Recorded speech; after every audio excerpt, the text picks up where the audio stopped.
Hello, my little love. Did you have a good day today? I hope something made you smile.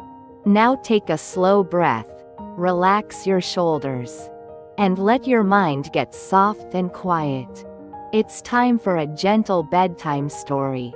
Once upon a time, in a cozy village where stone pathways wound between little houses and gardens bloomed with colorful flowers, there lived a kind old woman. She had soft white hair that she tied back in a gentle bun, and her eyes crinkled at the corners from years of smiling. She lived alone in a cottage with a blue door and window boxes full of pink geraniums that nodded in the breeze. But the old woman wasn't completely alone. She had two very special friends who shared her home and filled it with warmth and life. One was a cat named Moon, who had fur as white as fresh snow and eyes as green as spring leaves. The other was a dog named Cloud, who was fluffy and golden like sunshine, with a tail that wagged whenever he was happy, which was almost always. Moon the cat was graceful and quiet, padding softly through the cottage on velvet paws. She loved to sit in sunny windowsills and watch butterflies dance among the flowers. Cloud the dog was friendly and loyal, always ready for a gentle walk or a cozy nap by the fireplace. Though cats and dogs are sometimes said to be different from each other, Moon and Cloud were the very best of friends. They ate their meals side by side from matching bowls. They curled up together for afternoon naps. And they looked after the old woman with devoted hearts. The old woman loved Moon and Cloud dearly, and she often told them they were her greatest treasures. But she also had one other treasure, something very special that had belonged to her grandmother. It was a magical pearl that glowed softly even in darkness, with colors that seemed to shift and shimmer like rainbow light on water. The pearl was kept in a small wooden box lined with red silk, and the old woman would sometimes take it out and hold it gently, remembering happy times with her grandmother and feeling comforted by its warm glow. Moon and Cloud knew how much the pearl meant to their dear friend, and they would sit quietly beside her whenever she looked at it, as if understanding its importance. One peaceful autumn day, when leaves were falling like golden rain and the air smelled of wood, smoke and ripe apples, a stranger came walking through the village. He was a traveling merchant with a cart full of goods to sell, pots and pans and colorful fabrics and small trinkets that caught the light. He had a smile that seemed friendly, but there was something not quite right about his eyes. They moved too quickly, looking at things too carefully, as if measuring their worth. The merchant stopped at many houses in the village, and eventually he came to the cottage with the blue door. The old woman, being kind and trusting as she was, invited him in for tea and a rest. She served him warm barley tea in her best cups and offered rice cakes she had made that morning. While they talked about the weather and the harvest, the merchant's quick eyes noticed the small wooden box on the shelf. "What's in that lovely box?" he asked, trying to sound casual. The old woman, proud of her grandmother's treasure and seeing no harm in sharing, opened the box to show him the glowing pearl. Oh, how the merchant's eyes lit up with greed, though he tried to hide it. "That's very beautiful," he said smoothly. "Very beautiful indeed." And when the old woman turned away to pour more tea, the merchant's hand moved quickly, and the pearl disappeared into his pocket. Soon after, the merchant said he must be going, thanked the old woman for her kindness, and left the cottage. The old woman went about her afternoon, humming softly as she tidied the kitchen and swept the floor. It wasn't until evening, when she wanted to look at her grandmother's pearl before bed, that she discovered it was gone. The wooden box was empty. The old woman's hands trembled as she searched everywhere, looking under cushions and behind furniture, hoping perhaps she had moved it and forgotten. But the pearl was nowhere to be found. She sat down in her rocking chair and began to cry soft, sad tears. Moon and Cloud came to her immediately, sensing her distress. Moon rubbed against her legs, purring gently. Cloud rested his head on her knee, his brown eyes full of concern. "My precious pearl is gone," the old woman said quietly, stroking their soft fur. "It was all I had left of my grandmother." Moon and Cloud looked at each other with understanding. They knew they must help their dear friend. Though they couldn't speak human words, they could feel the old woman's sadness as if it were their own, and they made a silent promise to each other. They would find the pearl and bring it back. That night, while the old woman slept fitfully in her bed, Moon and Cloud slipped out through the small door the old woman had made for them. The moon was bright above, lighting their way with silver light. The village was quiet and peaceful, with only the sound of crickets singing their nighttime songs. Cloud sniffed the ground carefully, his nose twitching as he followed the scent trail the merchant had left behind.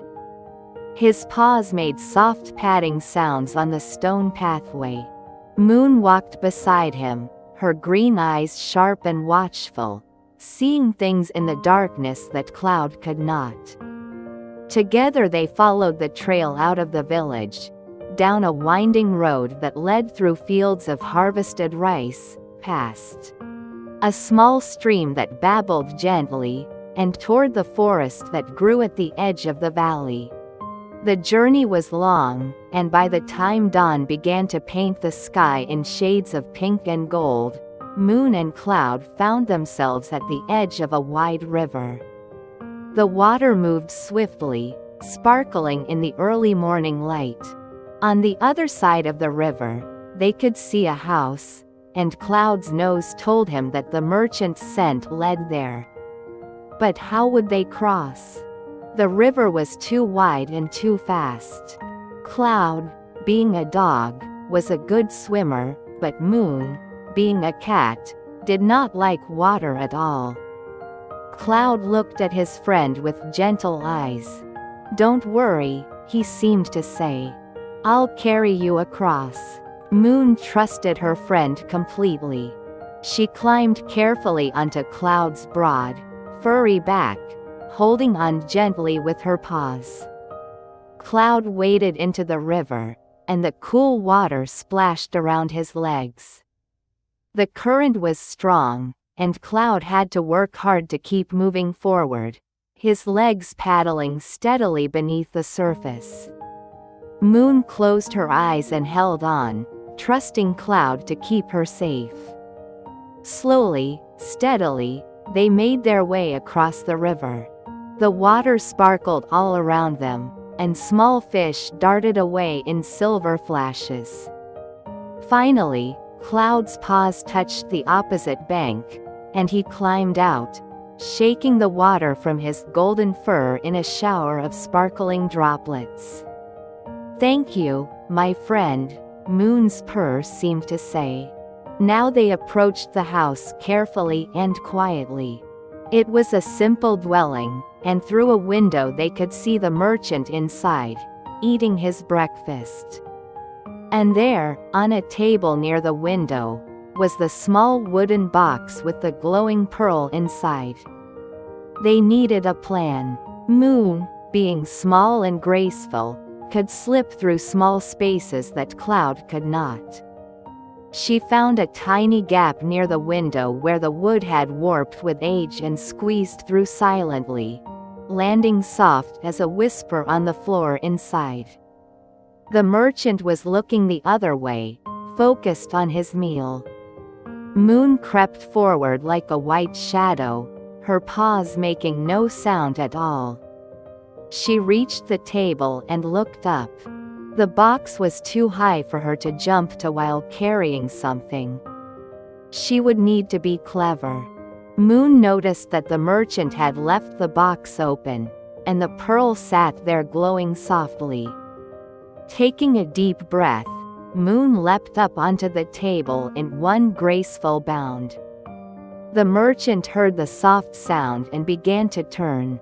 Quickly, gently, Moon took the pearl in her mouth. It was smooth and warm, and it glowed between her teeth like a tiny moon. She jumped down from the table and raced toward the window gap. The merchant saw her and shouted, jumping up from his chair. But Moon was already squeezing back through the gap, out into the morning sunshine where Cloud was waiting. "Run," Moon's eyes seemed to say, and they both took off as fast as they could, racing away from the house. Behind them, they could hear the merchant coming out of his door, calling after them, but they were quick and clever, and they knew the way home. They ran through the forest, where leaves crunched softly beneath their paws and morning birds sang cheerful songs. They ran past the babbling stream, where dragonflies hovered over the water like tiny helicopters. They ran through the harvested fields, where the stubble of cut rice stalks stood in neat rows. And finally, they reached the river again. Moon still held the pearl carefully in her mouth, but now they faced a problem. If Moon got into the water, she might drop the precious pearl, and it would be lost forever in the swift current.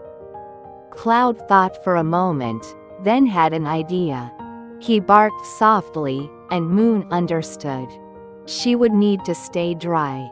Cloud looked around and found a large piece of bark that had fallen from a tree. It was curved like a tiny boat.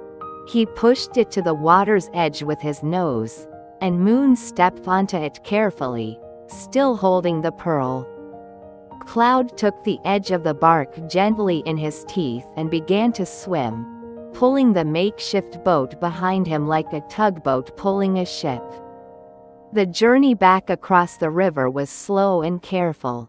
Cloud swam steadily, making sure the bark boat stayed balanced and that Moon stayed dry.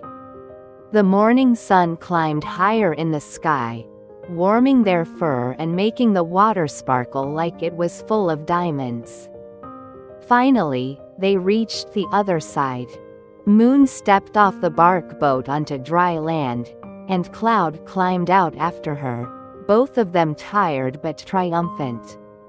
They walked the rest of the way home at a gentle pace, enjoying the warmth of the sun and the feeling of success in their hearts. The village was waking up, with smoke beginning to rise from chimneys and people starting their daily work. When they reached the cottage with the blue door, they scratched gently to be let in. The old woman opened the door, her eyes still red from crying through the night. But when she saw Moon and Cloud, and when she noticed what Moon was carrying so carefully in her mouth, her hands flew to her face in surprise and joy. Moon walked over to her and gently placed the glowing pearl in her outstretched palm. "Oh, my dear friends," the old woman whispered, tears now flowing down her cheeks. But these were happy tears that sparkled in the morning light. "You brought it back. You wonderful, brave, clever friends." She knelt down and hugged both Moon and Cloud, who purred and wagged and nuzzled against her with deep contentment. From that day forward, the old woman treasured Moon and Cloud even more than before, though she hadn't thought that possible. She made them special treats and told everyone in the village about their brave journey. The pearl was placed back in its box, But now the old woman knew that the real treasures in her life weren't things that glowed and sparkled, but the loyal friends who loved her and would do anything to see her smile. Moon and Cloud lived happily with the old woman for many peaceful years, and they remained the best of friends. Always sharing sunny windowsills and cozy fireside naps, knowing that together they could overcome any challenge, and that love and friendship were the greatest magic of all. And the pearl? It glowed just a little bit brighter than before, as if it too had learned something about the power of friendship and devotion. And on quiet evenings, when the old woman would take it out to look at it, Moon and Cloud would sit beside her. And all three would bask in its gentle, rainbow light, grateful for each other and for the love that filled their little cottage with the blue door. You did well today, my little love. Now let your eyes grow heavy, and let the night wrap around you like a soft blanket. Sleep well, sweet dreams, and rest deeply.